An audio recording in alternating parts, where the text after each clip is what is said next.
Ladies and gentlemen, welcome back. This is Dreadwing 1989, and this time I'll give you a video review of a Transformer, this time in the form of Transformers Generations 2012 for the Cybertron Shockwave.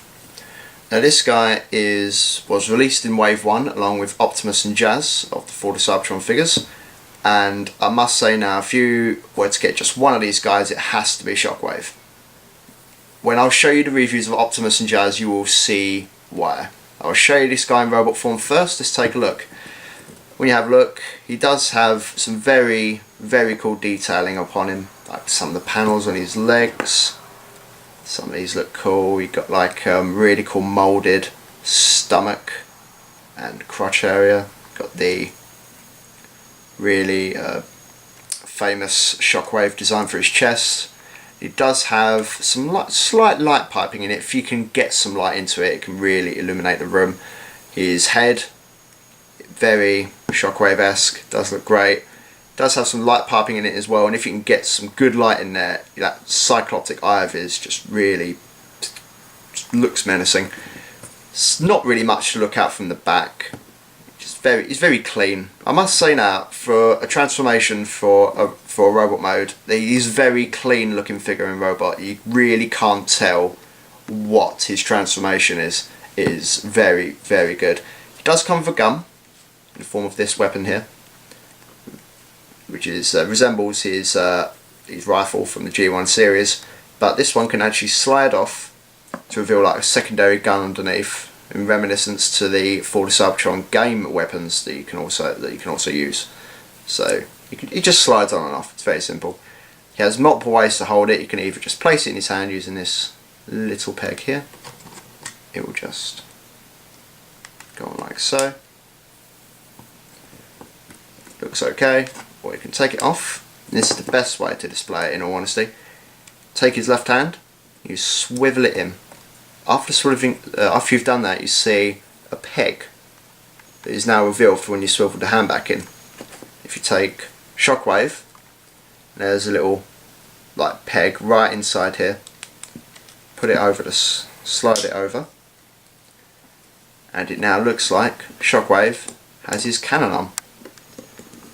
Now Shockwave, as I said, is very good. He does have some decent posability. Head can move 360 around. Arms are on a swivel. He's on a swivel joint on the inside, which can move in and out. Now there's a swivel at the elbow, and the elbow's on a ball joint, so you can move the hand all the way around. He doesn't really have hand articulation. They just move in and out slightly just because of transformation. Does have the waist articulation. His hips are on ball joints, so you can get forward and back, in and out. Move side to side slightly. Knees are on a swivel, and his feet aren't articulated, but his knee is on a swivel as well. So you can get some fairly decent poses out of him if you wish.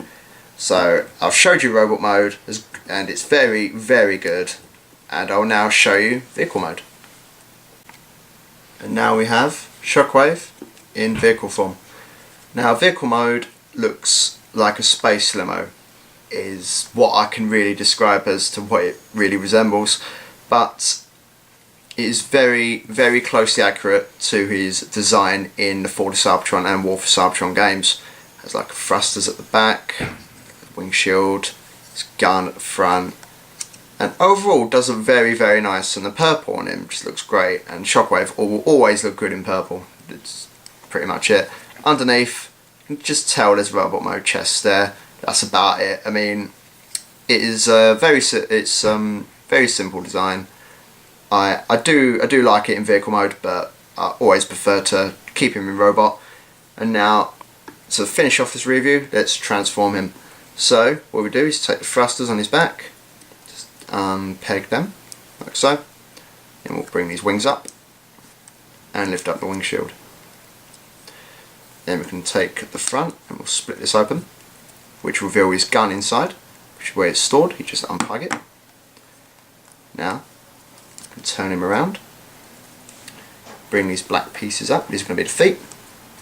You can then take the side panels and swivel these all the way down to his ankles.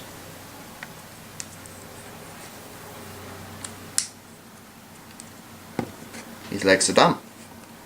Then we can take the thrusters at the top, unpeg these, swivel them all the way down. Done that. This piece will swing round.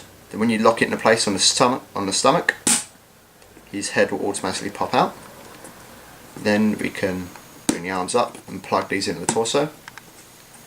Swivel the arms forward, and you can bring the arms down, swivel them round, and on the inside, this little swivel, we can bring out the hands, bring the wings up, and here we have Shockwave in robot mode. Now, transformation, I feel, is very simple and is quite fun, considering from the Revenge of the Fallen and the Dark of the Moon lines, the transformations we've been getting with a lot of figures have been pretty difficult, but Generations have decided to go for the simple route. Now, to give him a bit of size comparison, we'll bring in for the Cybertron Optimus, and for the Cybertron Jazz. As you can see, Shockwave is easily the tallest of the three, and I feel he's the coolest looking as well. But this is with him compared to these two. Now, to compare him to a older deluxe figure, here is War for Cybertron Megatron.